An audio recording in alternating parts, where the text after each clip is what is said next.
अब फोटो खिच्नु त थाहा होइन रहेछ त ल गाइस फाइनल्ली कोनिल हामी आइपुग्यो अनि क्राउडहरू देख्न सक्नुहुन्छ यहाँनिर चाहिँ फोटो खिच्ने पनि ठाउँ नहुने भयो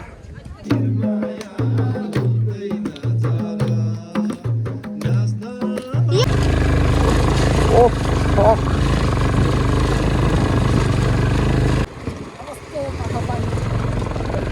पुरै सोलिङै सोलिङ छ यार है बाटो त यार बाइकको गाँड फाट्ने बाटो रहेछ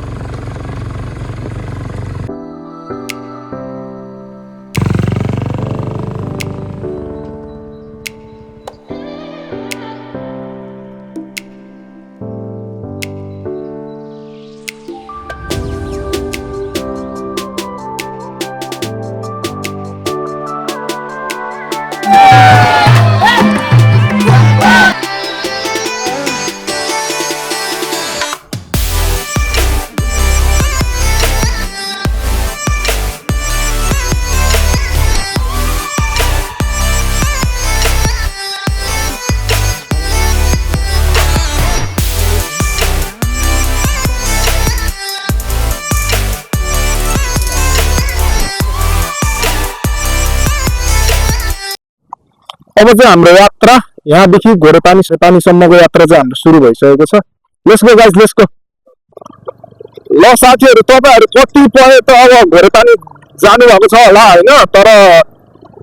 मेरो चाहिँ फर्स्ट टाइम हो घोरेपानीको यात्रा सो हाम्रो यात्रा कस्तो हुन्छ तपाईहरुले हेर्नु होला हैन भ्लगमा बाटोमा चाहिँ के हुन्छ तपाईहरुले हेर्नु होला हैन अब हावा पनि त्यस्तै चलिरहेको छ अनि यति बेला चाहिँ हामी पोराकाटे डाँडा हाम्रो डरबाङ यतापट्टि यसलाई चाहिँ पोराकाटे भन्छ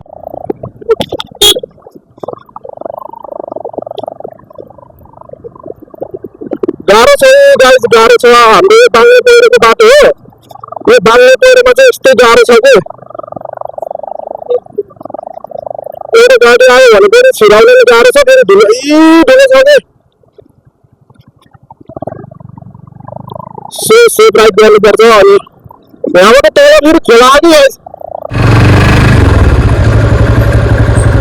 यहीँ छ गाई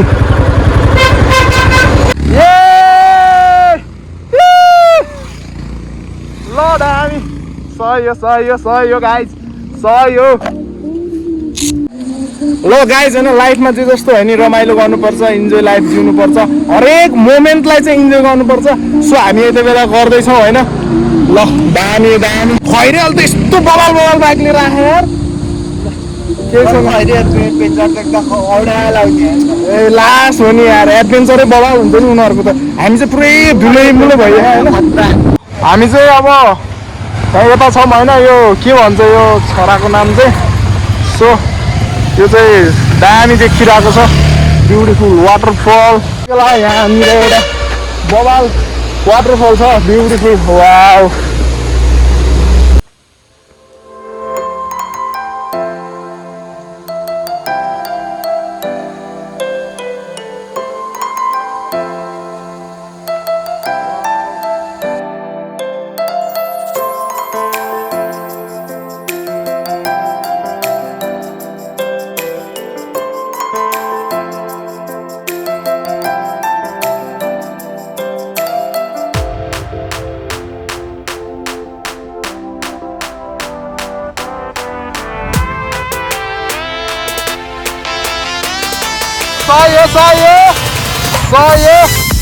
सही बवाल ये पुरै हिमालयन हो हिमालयन एडभेन्चर ड्रिम त यो हो कि लाइफ ड्रिम यार लाइफमा प्रगति होस् नहोस् मतलब भएन होइन तर ड्रिम लाइफ चाहिँ यो हो क्या मेरो ओ माई गॉड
ऱ्याङ्गुटी पाइन्छ होला त ब्रो ऱ्याङ्कोटै पाइन्छ यहाँ फिक्स हो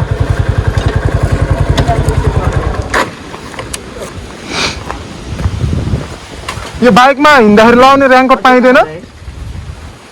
दाइ बाइकमा हिँड्दाखेरि लाउने ऱ्याङ्कोट का त्यो भनेको के सो गाइज यति बेला चाहिँ पानी परेको छ होइन अनि हामी यति बेला ठ्याक्क जाँदैछौँ घोडेपानी अनि घोडेपानी भन्दो रहेछ खास घोडेपानी भनेको घोडेपानी भन्दो रहेछ हामी चाहिँ यहाँबाट छुट्याइसकेको छौँ हामी यति बेला यो न्यारचाङ के भन्छ यो ठाउँलाई होइन अनि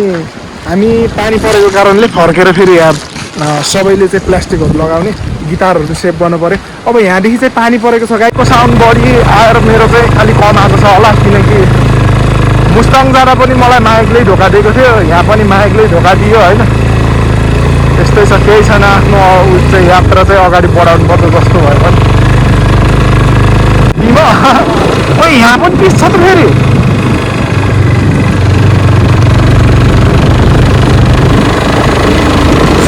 सहयो तिस्रो तार फेरि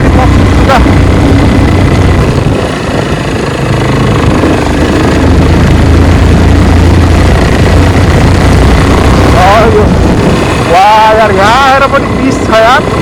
वाह दामी हो क्या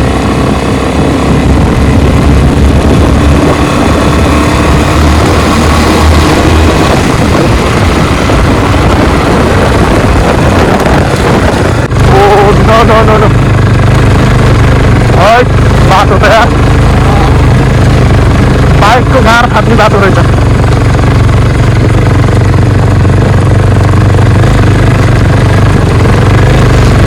बस अलि अगाडि सर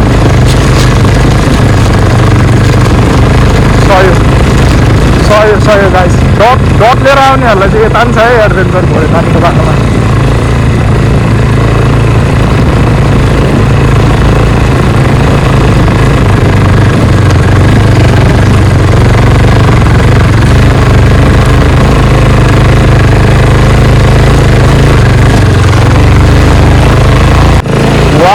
गाइस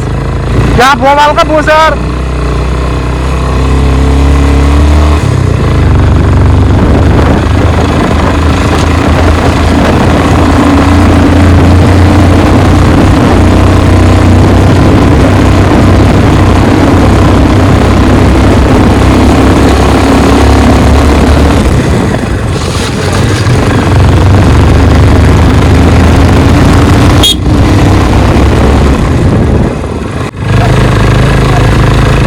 बस माथिसम्म स्लोली जाम झर्न पर्ला जस्तो ठोकिला जस्तो गरौँ भने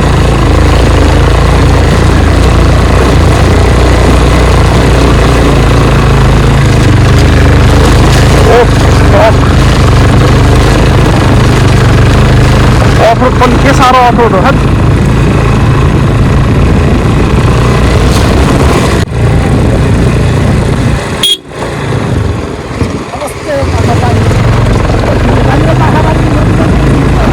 उठा जानु पर्ने के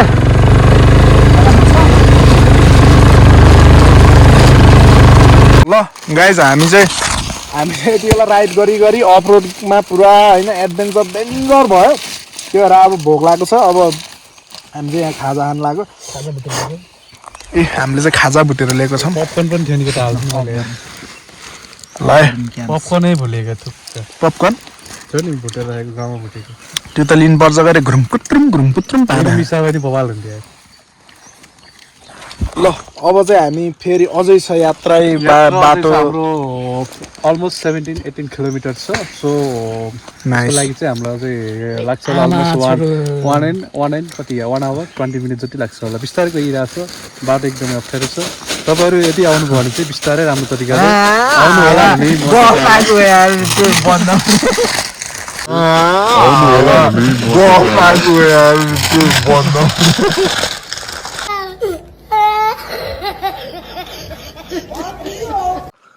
So guys, this is the very beautiful village in घोरेपानी यो चाहिँ यहाँनिर चाहिँ यस्तो अफरोडहरू काटेर आएपछि यहाँनिर पिच छ त गाइज यो चाहिँ रियली अमेजिङ यार अनि हाम्रो हालत चाहिँ अलिक खराब भएको छ है बाइकमा पनि धुलो हिलो अफरोडिङ यस्तो डेन्जर अफरोडिङ छ कि यार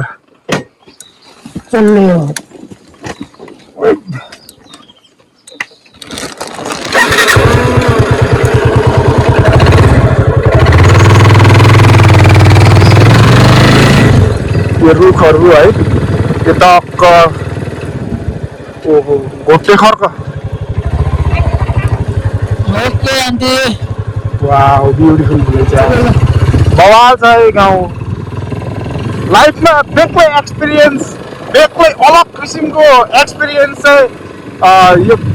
ट्राभल जसले गर्छ नि त्यो मान्छेसँग बेग्लै किसिमको एक्सपिरियन्सहरू पाउँछ क्या त्यो मान्छेले अहिले चाहिँ गुराँसहरू छ यो के हो टोरी साग ओबो साग त है वाउ यार पुरै जङ्गलको बाटो छ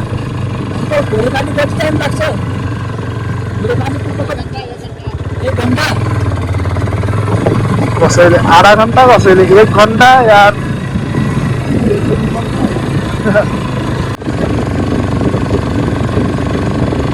हटै हटै हटै हटै हटै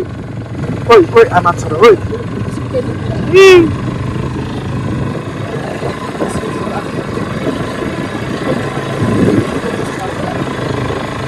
कस्तो रे बोस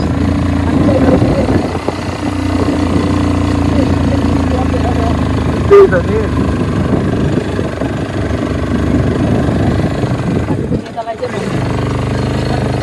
ओ ये सो क्रेजी यार सो गाइज हाम्रो डेस्टिनेसनमा हामी आइपुगेको छौँ अनि मैले गालामा छुर्पी चापिरहेको छु सो चिसो मौसम छ रातै गुराँस देख्न सक्नुहुन्छ पछाडि हाम्रो पछाडि यो चाहिँ नेपालको राष्ट्रिय फुल national flower in Nepal so crazy यार बवाल छ के यस्तो बवाल छ कि होइन यो